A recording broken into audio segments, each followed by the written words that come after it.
out in front of me and I want him to stop. What I've discovered over the years is that sometimes it's just a 1/16 of an inch that will get that.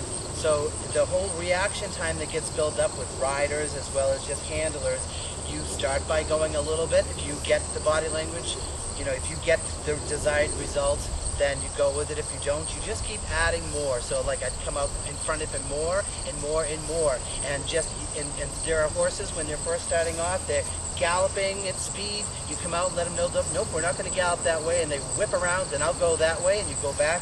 And you just keep getting this as they're looking. They're always looking to take the path of least resistance. They're looking for the easiest way out of things. So once they figure out from the smallest step that when you make a good choice, he's going to be off your case and you don't have to work as hard, that's what registers. They see that you took that pressure off.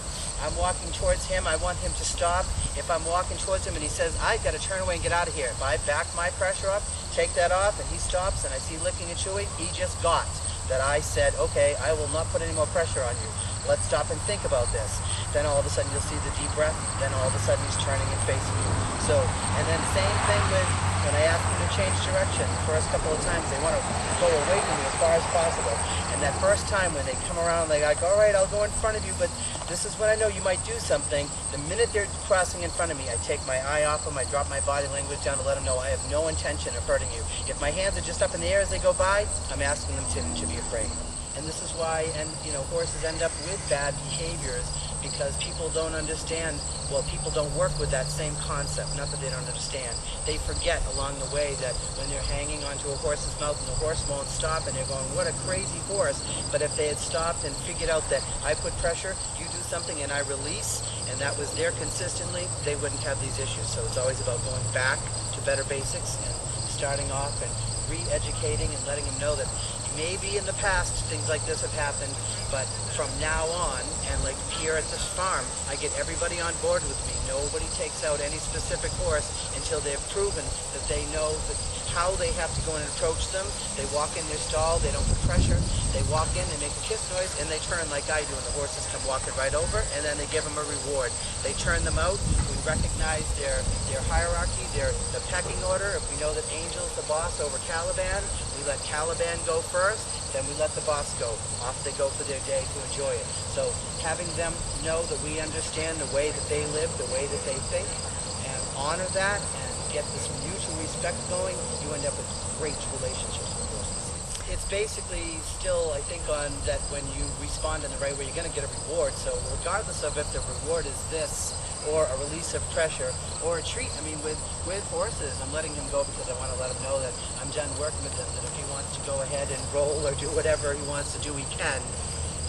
But as long as there's a reward that they understand. Obviously, with food, for instance, with Angel, when I first started working with him, before I really started working with these techniques with him, I walked over every day with that carrot just because when he did come over, even though it might be simple, he put his head down and let me put his halter on, I gave him a carrot. So he was still accepting, he was still looking forward to something positive from me. And when it comes to food, let's face it, we're all motivated. I know why. It works, you keep on doing it, and when it doesn't, you ask questions. It's amazing how even when people are asking a horse to hook on with them and walk, you'll see them looking back with their eyes at the horse, and that tiny little bit of lack of trust is enough for a horse to say, then I'm not going with you. So if you don't really look away and say, I'm really walking over towards the camera, and then he shouldn't be there with me. If I'm looking back at him, I should still be letting him know that I'm not so sure about what we're doing. And I feel that applies to when you're riding. Eyes and your intention are really huge. If you're feeling a lot of fear, you're going to transfer that onto an animal, and they will always allow you to know that. Whether it's a bee, the bee goes by, the bee buzzes. If I want to throw my energy out and scream and run to the barn and they chase me, I have every right to be stung. At the same time, if I look at them and just say, yep, their job isn't to come over to get me, take a deep breath, go back to what I'm doing, they're not going to sting me, they're not going to bother me. Dogs, cats, horses, they all respond to that same energy.